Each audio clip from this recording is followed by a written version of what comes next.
실제 우리나라에 있었던 사건이라는 걸 알면서 한번 들어줘. 거짓말이 거기서 끝났어야 되는데 우리나라의 탑 10까지 올라가. 진짜 쇼킹한 사례지.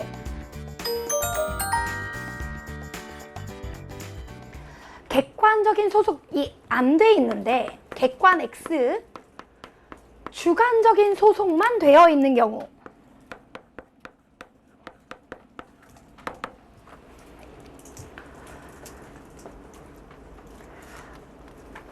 내가 사실 나를 고3에 수능 공부하면서 고2, 고3에 내신이나 수능 공부하면서 만나는 사람들도 있지만 중학교 때부터 유튜브 썰로 만났던 사람들이 있기는 해. 그래서 이걸 가끔 썰에서 소개하긴 했는데 혹시라도 들었던 사람도 이거는 신기한 얘기기도 하고 안 들었던 사람은 중간에 저게 가능해? 저게 가능해? 하겠지만 지금 이게 실제 우리나라에 있었던 사건이라는 걸 알면서 한번 들어줘.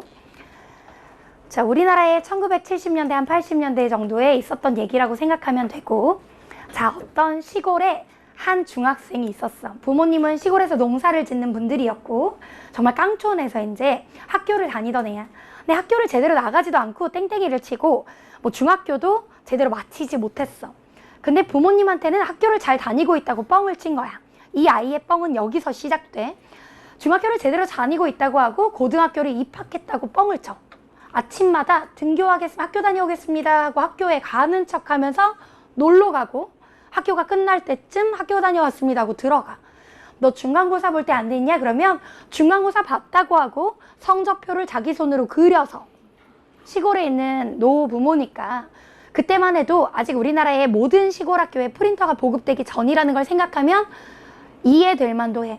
성적표를 그려서 자기가 그리는 거니까 성적표 위주는 마음대로 해도 되지. 그래서 전과목 1등, 전교 1등으로 성적표를 그려서 가져간 거야.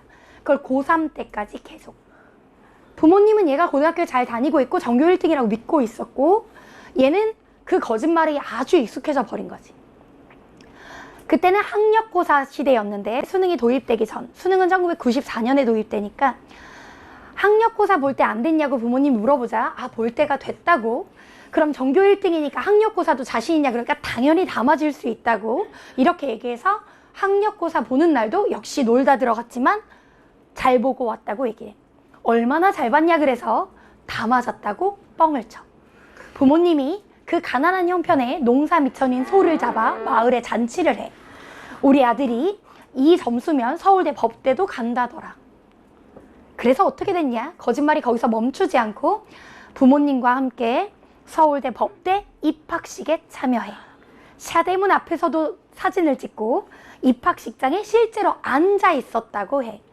여기서 잠깐 나의 경험을 얘기하면 나는 입학하는 날 3월 2일이 입학식이었는데 그때 기숙사에서 자고 있었어. 이유는 선배들이 3월 1일 날 신입생 환영이라고 술을 사준다 그랬는데 너무 많이 먹고 꽐라가 돼가지고 그래서 내가 자다가 입학식을 놓쳤거든.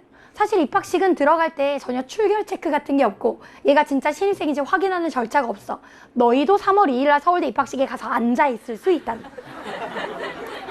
서울대 총장님이 이제 환영사를 하고 또 덕담을 해줄 입학 새내기한테 이제 인생 조언을 해줄 사람들이 한 명씩 초빙되는데 예전에 뭐 아프니까 청춘이다의 김난도 교수가 이렇게 강연했던 적도 있고 작년 2019년 신입생 서울대생 그 환영사는 방탄소년단의 기획자인 방시혁 대표가 서울대 미학과 출신이야.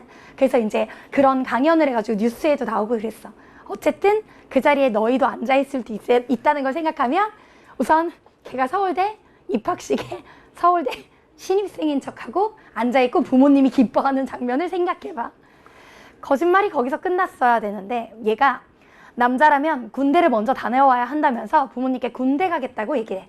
그래서 얘는 군대를 가고 부모님은 당연히 군대 갔다 와서 대학에 복학할 거라고 생각했고 얘는 그냥 군대 가서 편안하게 역시 서울대 법대생을 사칭하면서 다니고 있었는데 충격적인 건 그 부대에 서울대 법대 후임이 들어와. 그러니까 서울대 법대 후임이 들어오자마자 사람들이 야, 네 선배 있다고 해가지고 둘을 연결해주고 서울대 법대 후배 저 군대 생활 평안하게 해주시면 제가 나가서 필기도 다 해드리고 대리 출석도 다 해드리고 교수님들 기출 족표도 다 구해드릴게요. 이제 이런 거야. 그래가지고 군 생활을 얘를 많이 도와줘. 내가 선배니까 넌 챙긴다 이러면서. 사실 선배가 아니지. 먼저 제대를 하고 시골집에 있었는데 후임이 제대를 하고서 전화가 와. 선배님, 저 전역했지 말입니다. 같이 복학하셔야죠. 시간표 제가 다 짜드리겠습니다. 시간표 보낼게요. 해가지고 있는데 같이 시간표를 짜서 정말 서울대학교에 모든 수업에 같이 나가게 돼. 서울대 모든 수업을 다 듣고 중간고사, 기말고사 시험지도 제출하고 서울대 법대 학생회장도 돼.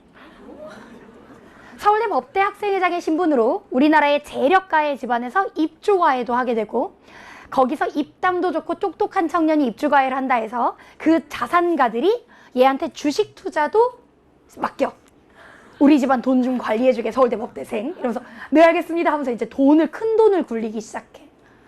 그런 인맥으로 연결을 받아서 우리나라의 유명한 집안의 여성과 결혼도 하는데 서울대 법대생 신분으로 그 결혼의 주례를 서울대 법대 학과장 교수님이 주례를 서.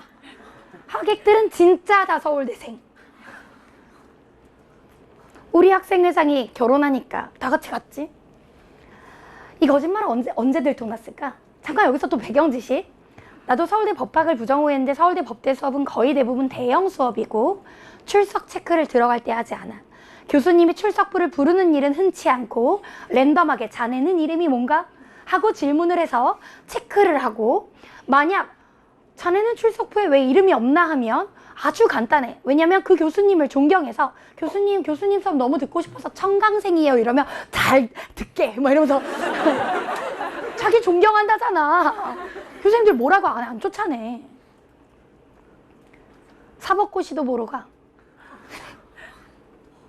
언제 들통났냐면 그 결혼한 아내가 이게 아무리 봐도 서울대 법대생인데 하객들도 다 서울대 법대생이고 주례 선생님도 서울대 교수님인데 이 남자가 너무 무식한 것 같은 거야. 중학교 중퇴잖아. 그래가지고 서울대 합작과에 신분조회를 해. 입학한 적이 있어 없어? 없어.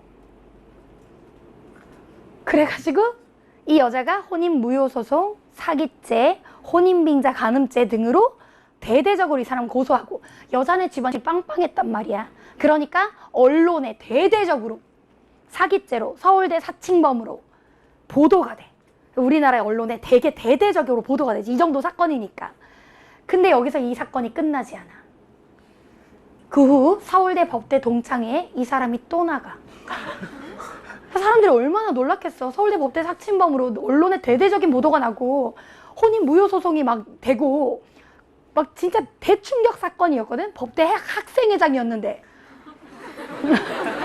가짜 서울대생이야. 근데 동창회 그대로 나가서 너 나랑 같이 수업 들었던 거 몰라? 사법고시도 보러 갔잖아. 그 교수님 우리 교수님이잖아. 너 나랑 같이 대학 다녔는데 기자를 믿어 나를 믿어. 너 왜 기레기들이 쓰는 기사에 그렇게 휘둘렸어? 이렇게 막 얘기하면서 당당하게 나가니까 그치 우리가 속은 거지 기사가 잘못된 거지 하면서 다시 친해져. 게다가 이 사람은 사업체를 만드는데 투자를 많이 하고 있었기 때문에 은행을 세워. 그 은행이 우리나라의 탑 10까지 올라가. 그리고 그 은행에는 서울대 모태 선후배들이 고시를 막 떨어져가지고 취업을 못하고 있을 때 야 내가 우리 회사에 써줄게 해가지고 인재들이 많이 일하고 있어서 더 빨리 성장해. 그리고 이 사람은 정치에도 욕심을 보여.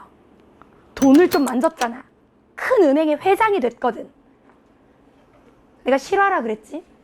그래서 대통령 라인에 뇌물을 써. 그때 당시 현직 대통령의 친형이 국회의원이었는데 그 사람한테 뇌물을 주다가 걸리기도 해. 그게 현직 대통령 친인척 비리 사건으로 대대적으로 보도가 돼. 그때 대통령은 이명박 대통령이었고 형은 이상득 국회의원이었어. 그리고 나서 세무조사를 받는데 알고 보니 은행 운영을 개떡같이 한 거지. 불법 대출이나 불법 심사나 막 난리가 난 거야. 뇌물이나 막 이렇게. 그래가지고 이제 영업정지를 당해서 구속령이 떨어져. 그래서 현금 600억 원인가를 인출해서 울산인가의 바다에 가서 배를 타고 밀항을 시도하다가 돈과 함께 경찰한테 잡혀서 지금 감옥에 있는데 지금 너희가 들은 사람이 미래저축은행 김창경 회장의 사례야. 검색하면 지금 내가 얘기한 내용이 다 나올 거고, 가짜 서울대생 사칭 사건, 그리고 불법 대출 사건, 대통령 친인척 비리 사건 전부 실화야. 어때? 자기가 서울대생이 아니야. 근데 서울대생이라고 믿고 있어. 진짜 쇼킹한 사례지. 근데 있잖아, 법대에만 그런 일이 있었던 게 아니라 김민수 사건이라고 해서 서울대 공대 학생회장 사칭 사건이 있는데, 그 사람이 이제 서울대 공대 입학을 해. 다른 사람이야. 공대생이라고 속이고 또 학생회장이 돼. 어떻게 학생회장이 돼요? 한데 너희가 고등학교 때까지 했던 회장 선거와는 달라.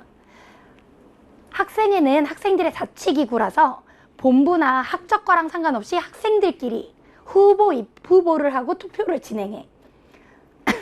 그래서 이가 가짜 서울대생이라는 게 드러나자마자 그러니까 퇴교 조치, 뭐 아니지, 퇴학도 아니고 퇴교도 아니지, 쫓겨나는데 얼굴을 바꾸고 이름을 바꾸고 다시 공대생으로 또 입학해서 또 한 번 학생회장이 됐던 사례가 있었어.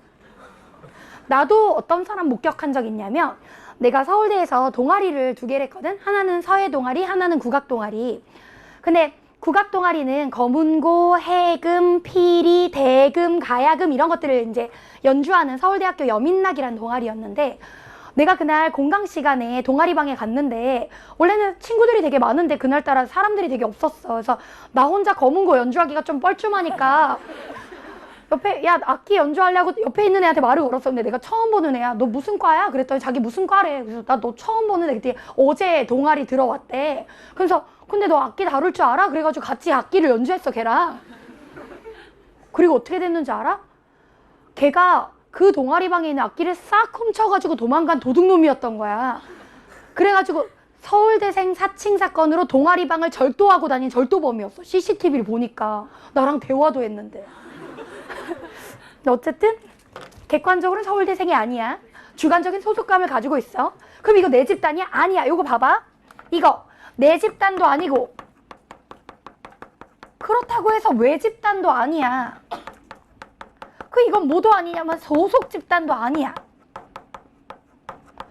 이 모든 것으로 설명이 안 되는 집단이야, 이 마지막은. 그럼 이걸 설명할 수 있는 사례는 뭐가 있냐? 객관적으로 서울대생이 아닌데 왜 그렇게 법대생 사칭 사건, 공대생 사칭 사건 같은 게 나타날까? 서울대 너무 가고 싶어서 아니야? 이때 설명할 수 있는 개념은 중거 집단밖에 없어. 그래서 심화랑 똑같은 수준에서 마지막